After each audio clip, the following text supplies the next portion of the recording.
Hello guys, welcome to my YouTube channel online maths BSc tutor by Nikki. तो guys, आज की video में हम बहुत ही इंपॉर्टेंट क्वेश्चन डिस्कस करने जा रहे हैं बेसिक फाइनल वालों के लिए।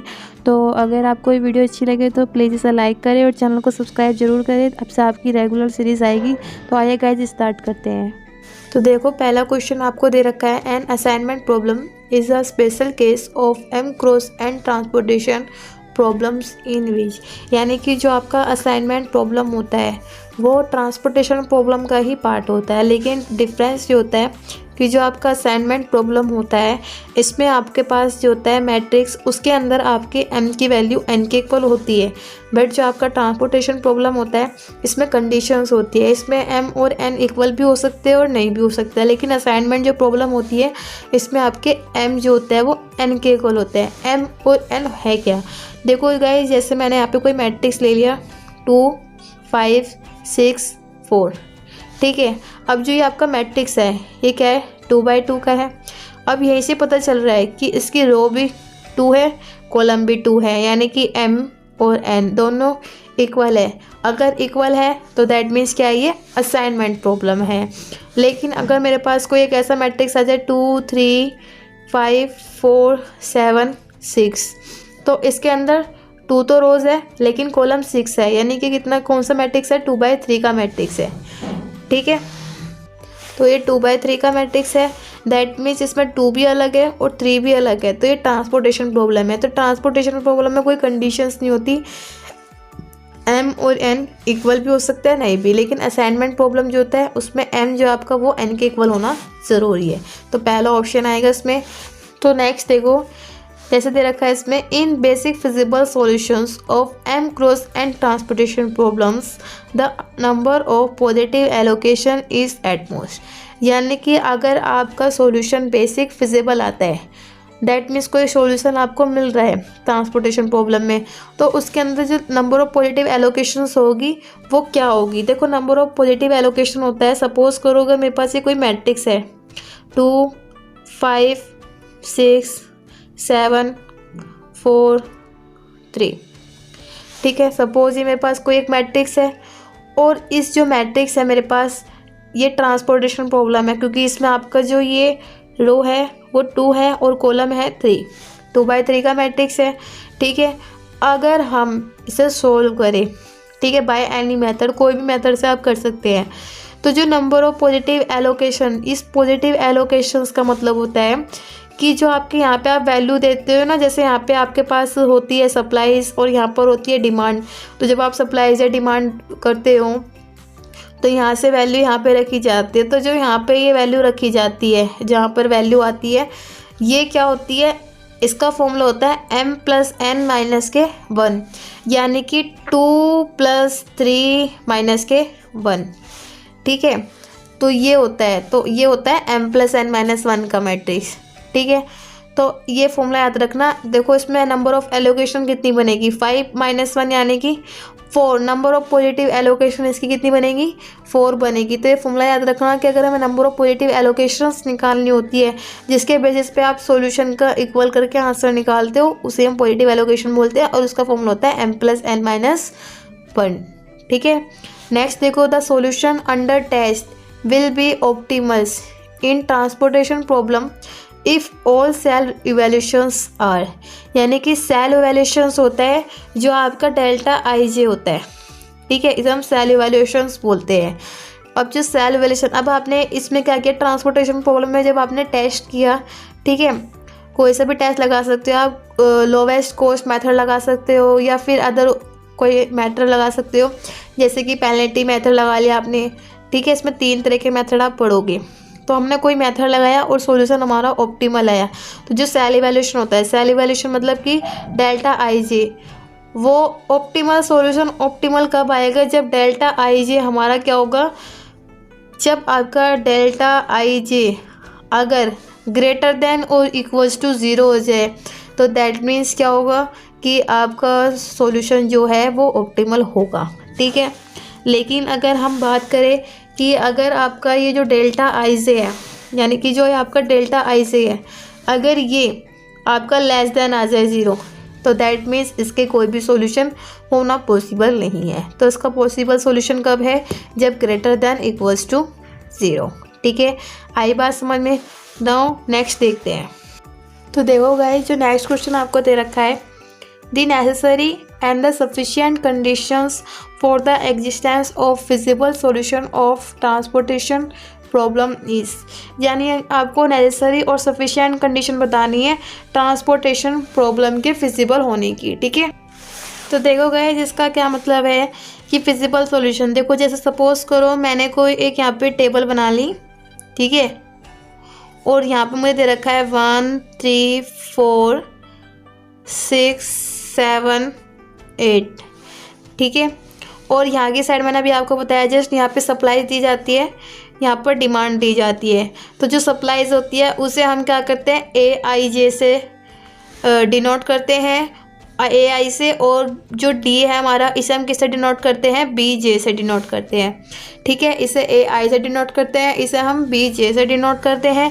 तो जब ट्रांसपोर्टेशन प्रॉब्लम की एक कंडीशन होती है, क्या कंडीशन होती है कि अगर सप्लाई जो है इस डिमांड के इक्वल हो जाए, अगर सप्लाई जो आपका डिमांड के इक्वल हो जाए तो हम उसे बैलेंस ट्रांसपोर्टेशन प्रॉब्लम भी बोलते हैं।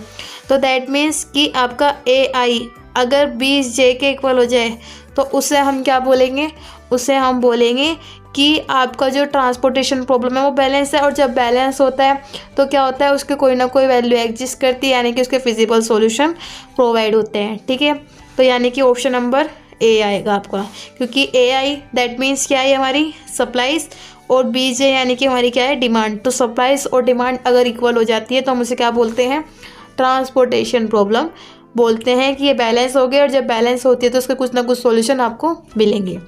नाउ नेक्स्ट क्वेश्चन है आपका, इन transportation problem a loop may be define in order set of at least, यानी कि अगर आपका कोई एक ट्रांसपोर्टेशन प्रॉब्लम है, ठीक है, जैसे कि ये है आपकी, इसके अंदर आपकी मान लो सपोज करो 4 सेल्स है, ठीक है, इधर की साइड में रो में, और 3 रो में है सेल्स, और 4 कॉलम्स में है। ठीक है, ये सेल्स है आपकी। तो अगर आपको एक लूप बनाना है तो आपको मैक्सिमम कितनी सेल्स चाहिए, सपोज करो मैंने एक इधर पॉइंट लिया, एक इधर लिया, और एक इधर लिया, क्या ये एक लूप बन गया, नहीं ना। तो लूप के लिए आपको मैक्सिमम कितने पॉइंट चाहिए, 4 पॉइंट चाहिए, मैक्सिमम आपके 4 पॉइंट चाहिए। अगर आप मैक्सिमम 4 पॉइंट बना लेते हैं तो दैट मीन्स आप लूप बना रहे हैं। ठीक है, तो इसमें क्या आंसर आएगा आपका कि आपके एटलीस्ट कितने होने चाहिए, 4 सेल्स होने चाहिए। ठीक है, तो लूप के लिए आपके पास कितनी सेल्स होनी चाहिए, 4। नाउ नेक्स्ट है, to improve the current BFS if is not optimal we allocate the cell for which DIJ, इसे हम DIJ भी बोलते हैं, इसे हम डेल्टा IJ भी बोलते हैं। ठीक है, इसे हम डेल्टा IJ भी बोल सकते हैं, या फिर आप DIJ भी बोल सकते हैं। और अभी मैंने आपको जस्ट बताया कि अगर ये डेल्टा IJ या फिर DIJ ग्रेटर देन 0 हो जाए, ग्रेटर देन इक्वल्स टू 0 हो जाए, तो दैट मीन्स सॉल्यूशन ऑप्टिमल होगा। लेकिन यहाँ पे कंडीशन क्या दे रखी है, नॉट ऑप्टिमल। तो नॉट ऑप्टिमल का क्या मतलब है कि डेल्टा IJ या फिर DIJ आपका लेस देन 0 होगा। और जब लेस देन 0 होगा तो लेस देन 0 का मतलब क्या है कि इसकी वैल्यू जो होगी वो नेगेटिव भी होगी और मिनिमम भी होगी। ठीक है, लेस देन 0 तो नेगेटिव ही होते हैं, समझ में आया इतना। तो नेक्स्ट क्वेश्चन देखते हैं। तो देखो गाइस, नेक्स्ट क्वेश्चन आपका, if we have feasible solution consisting m + n-1 independent allocations and if number UI and VJ satisfying CRS equals to UR plus VS for each occupied cells RS, then evaluation DIJ corresponding to each empty cell IJ is given by। देखो इसमें आपको दे रखा है, देखो मैंने अभी आपको बताया था कि नंबर ऑफ एलोकेशन का फॉर्मूला क्या होता है, पॉजिटिव m + n-1 होता है। ठीक है, अगर इसमें UI और VJ नंबर्स है, ठीक है, और सेल्स के लिए हम R और S का यूज़ करते हैं। तो देखो RS सेल्स दे भी रखा है, जैसे मैंने लूप में बनाया था। तो इसमें UR और VS यानी कि एक रोज़ की, देखो रोज़ को तो हम UR से रिप्रेजेंट कर रहे हैं, और VS यानी कि कॉलम वाली को। ठीक है, तो इसमें क्या होगा, देखो इसमें हमेशा जब भी आपके पास ये क्वेश्चन आ जाए कि m + n-1 हो और वो इंडिपेंडेंट हो एलोकेशन, यानी उसमें कोई एलोकेशन नहीं लग रही, इंडिपेंडेंट है, और सेल्स आ जाए जहाँ पे लिखा हुआ ये दो कंडीशन लिखी हुई है, एक तो ये कि एलोकेशन से इंडिपेंडेंट है और दूसरा कि सेल्स है आरएस, और ये वाली कंडीशन आ जाए। तीनों कंडीशन आने का मतलब है कि यहाँ पे हम कौन सा मेथड यूज़ करेंगे, मोदी मेथड यूज़ करेंगे। ठीक है, तो यहाँ पे हम कौन सा मेथड यूज़ करेंगे, मोदी मेथड। और मोदी मेथड कहता है कि आपको कौन सा फॉर्मूला यूज़ करना है। मोदी मेथड कहता है कि ऑप्शन नंबर ए यानी कि डी आई जे किसके इक्वल होगा, C I J minus U I plus B J के इक्वल होगा। यही बात कहता है मोदी मेथड। ठीक है, तो मोदी मेथड की यहाँ पे आपको तीन कंडीशन याद रखनी है। एक तो ये कि m plus n minus one यानी जो आपकी पॉजिटिव एलोकेशंस है वो इंडिपेंडेंट हो। दूसरा कि आपकी जो CRS है यानी सेल्स है आपकी, ये कंडीशन होनी चाहिए UR प्लस VS। और तीसरा सेल्स होनी चाहिए RS वाली। ठीक है, अगर ये तीनों कंडीशन आपको दी जा रही है दैट मीन्स आपको क्या किया जा रहा है, यहाँ पे मोदी मेथड यूज़ किया जा रहा है। और मोदी मेथड के लिए आपको ये फॉर्मूला याद रखना है कि D I J equals to C I J minus U I plus B J. आया गाइस समझ में। नेक्स्ट क्वेश्चन देखते हैं। तो देखो गाइस, जो आपका नेक्स्ट क्वेश्चन है उसमें आपको दे रखा है कि इन वोगल एप्रोसिएशंस मेथड वी सेलेक्ट रोज और column for which penalties is. यानी कि वोगल्स एप्रोप्रिएशंस मेथड का मतलब है कि यहाँ पे कौन सा मेथड यूज़ किया जा रहा है, पेनल्टी मेथड। ठीक है, कौन सा मेथड यूज़ किया जा रहा है, यहाँ पे आप लिख सकते हैं पेनल्टी मेथड। ठीक है, पेनल्टी मेथड यूज़ किया जा रहा है। और पेनल्टी मेथड कहता है कि अगर हमारा मिनिमम वैल्यू को अगर हम माइनस करें किससे, सेकंड मिनिमम वैल्यू से, सेकंड मिनिमम वैल्यू से। ठीक है, तो ये फॉर्मूला होता है पेनल्टी का, यानी मिनिमम वैल्यू माइनस के सेकंड मिनिमम वैल्यू के। तो यहाँ पे देखो, जो आप सेलेक्ट करोगे रो और कॉलम को, वो कैसे सेलेक्ट करोगे बताओ। अगर आप वोगल एप्रोप्रिएशन मेथड में देख रहे हो, रोज और कॉलम जो होता है पेनल्टीज़ में, वो आप कैसे देखोगे।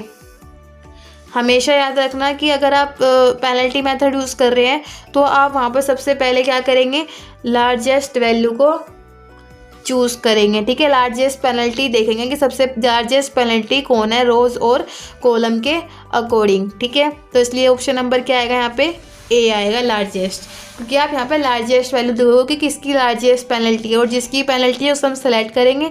ठीक है, नाउ नेक्स्ट क्वेश्चन देखते हैं। देखो नेक्स्ट दे रखा है आपको, to find the initial BFS matrix minima we start cell 1 1 is. यानी कि अगर आपके पास सपोज करो यहाँ पे कोई आपको एक ट्रांसपोर्टेशन प्रॉब्लम्स दे रखी है।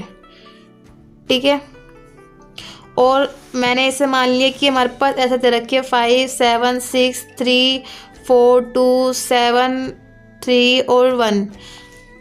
यहाँ की तरफ आपको सप्लाई दे रखी है, यहाँ पे आपको डिमांड दे रखी है। तो according to demand and supplies आप क्या करते हैं, पहली रो पहली कॉलम कौन से मेथड में सेलेक्ट करते हैं, पहली रो और पहला कॉलम। ये हम सेलेक्ट करते हैं नॉर्थ वेस्ट कॉर्नर मेथड में, जिसमें हम देखते हैं कि पहली रो और पहली कॉलम में कौन हमारा सबसे लार्जेस्ट है, और जिसका भी हमारा होता है उसको हम क्या करते हैं, प्रोवाइड कर देते हैं। यानी आपको याद रखना है कि वो वाला आपको मेथड बताना है जिसमें पहली रो और पहली कॉलम का हम यूज़ करते हैं। तो वो मेथड कौन है, हमारा नॉर्थ वेस्ट कॉर्नर मेथड। ठीक है, तो इसके अंदर आप क्या करते हैं, पहली रो और पहला कॉलम को यूज़ करते हैं। नाउ नेक्स्ट देखो, इसमें the transportation problems is to transport various amount of single homogeneous commodities that are initially stare of various origins to different destinations in such a way that transportation cost is minimum maximum या none of this. देखो, अगर आप transportation problem में आप क्या कर रहे हो, अपने मटेरियल से अपने गुड्स को ट्रांसपोर्ट ही तो कर रहे हो। ठीक है, कहीं कहीं डेस्टिनेशन पे, मान लो आप यहाँ से यूपी से कहीं दिल्ली ले जा रहे हो, कहीं अदर लोकेशन पे ले जा रहे हो, तो आप ट्रांसपोर्टेशन प्रॉब्लम का क्यों यूज़ करते हो, ताकि आपकी जो वैल्यू है यानी आपका खर्चा जो है वो कम हो सके। ठीक है, तो दैट मीन्स यहाँ पे आपकी जो कॉस्ट है वो मिनिमम हो सके, तभी तो आप क्या करते हो, ट्रांसपोर्टेशन मेथड का यूज़ करते हो। तो ट्रांसपोर्टेशन प्रॉब्लम से आप क्या कर रहे हो, अपने मटेरियल को ट्रांसपोर्ट कर रहे हो लेकिन बहुत मिनिमम कॉस्ट में। ठीक है, नेक्स्ट क्वेश्चन देखो। तो देखो गाइस, नेक्स्ट प्रॉब्लम है आपकी, the transportation problem can be regarded as a generalisations. यानी कि आपको ट्रांसपोर्टेशन प्रॉब्लम जो होता है वो जनरलाइजेशन किसका होता है। अभी जस्ट हमने पढ़ा कि ट्रांसपोर्टेशन प्रॉब्लम असाइनमेंट प्रॉब्लम का ही पार्ट होता है, बट डिफरेंस ये होता है कि जो ट्रांसपोर्टेशन प्रॉब्लम होता है ये m क्रॉस n मैट्रिक्स का होता है, लेकिन जो असाइनमेंट प्रॉब्लम होता है वो किसका होता है, इक्वल होता है n के। यही तो डिफरेंस बताया था मैंने आपको कि ट्रांसपोर्टेशन प्रॉब्लम में m n जो होते हैं वे अलग अलग होते हैं, इक्वल भी हो सकते हैं, लेकिन असाइनमेंट प्रॉब्लम में कंडीशन होती है कि m n के इक्वल होता है, यानी कि रोज और कॉलम दोनों क्या होने चाहिए, इक्वल होने चाहिए।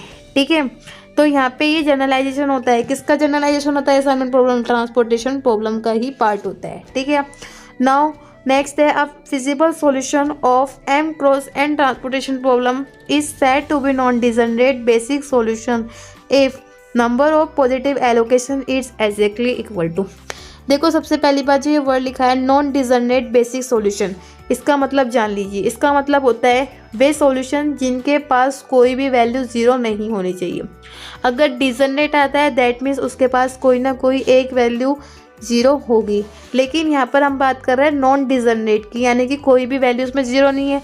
तो कोई भी वैल्यू ज़ीरो नहीं आने का मतलब है कि उसमें पास कोई भी, अगर हम ट्रांसपोर्टेशन प्रॉब्लम यहाँ पे हम देखें, ठीक है, जैसे हमने यहाँ पे ले लिया 7 5 4 3 2 1, तो ये नॉन डिजनरेट है क्योंकि इसके अंदर एक भी ज़ीरो वैल्यू नहीं आई। और जब इसमें एक भी ज़ीरो वैल्यू नहीं आई तो नॉन डिजनरेट है, और नॉन डिजनरेट है तो उसमें पॉजिटिव एलोकेशंस क्या होगी, अभी बताया मैंने। पॉजिटिव एलोकेशंस निकालते हैं कि जैसे यहाँ पे कितनी रोज है, 2 रोज है, 3 कॉलम, यानी 2/3 मैट्रिक्स का है, तो दैट मीन्स क्या फॉर्मूला यूज़ करेंगे इसमें हम, m + n - 1। ये फॉर्मूला हमेशा याद रखना।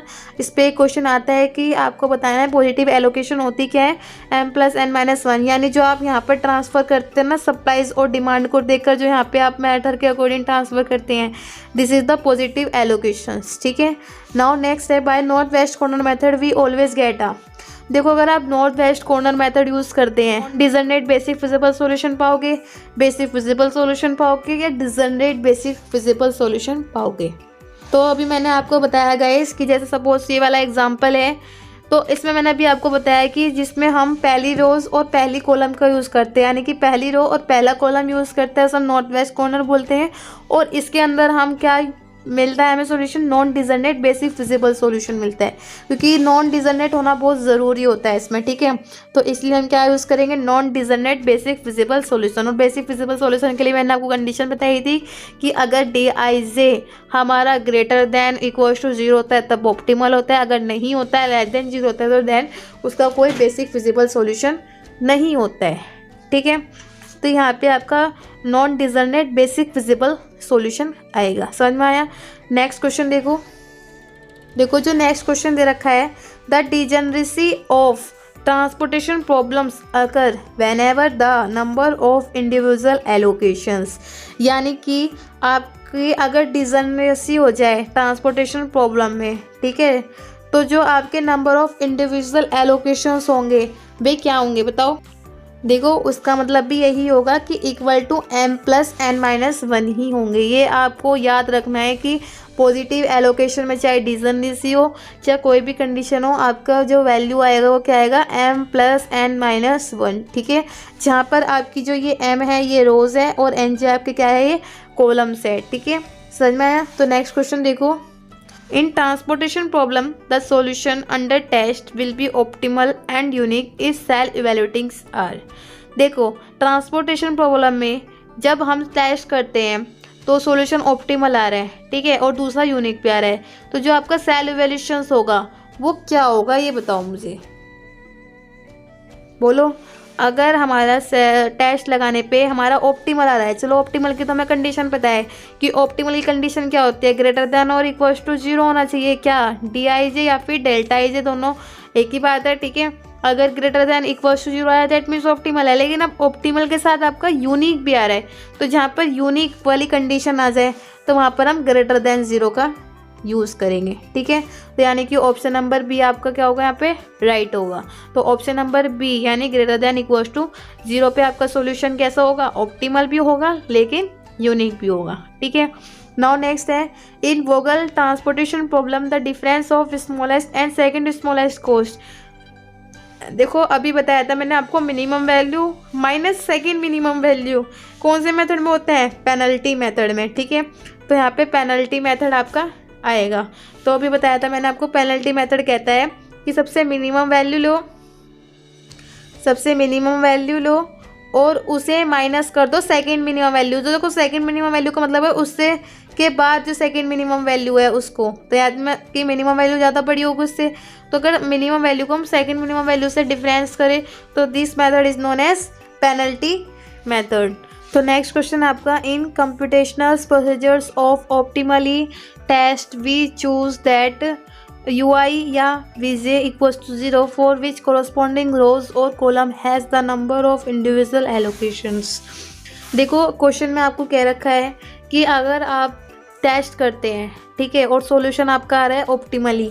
अब आपने क्या किया, उसमें UI या फिर Vj 0 रख दिया। दैट मीन्स अगर आपके पास ये एक क्वेश्चन है, ठीक है, मैं यहाँ पे आपको क्वेश्चन दे रही हूँ, जैसे सपोज करो इसमें आपको वैल्यू दे रखी है 7 9 3 4 2 7 0 3 6।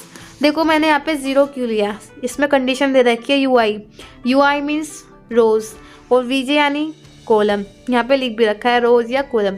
तो अब मैंने क्या किया, यहाँ पे रोज़ और कॉलम्स, ठीक है, या तो रो में या तो फिर आपको कॉलम में 0 लेना है। अगर आप एक 0 भी लेते हैं तो जो आपकी एलोकेशंस होगी, यानी कि यहाँ पे ये जो एलोकेशंस आपको दे रखी है इंडिविजुअली, वो क्या होगी, मैक्सिमम होगी, ठीक है।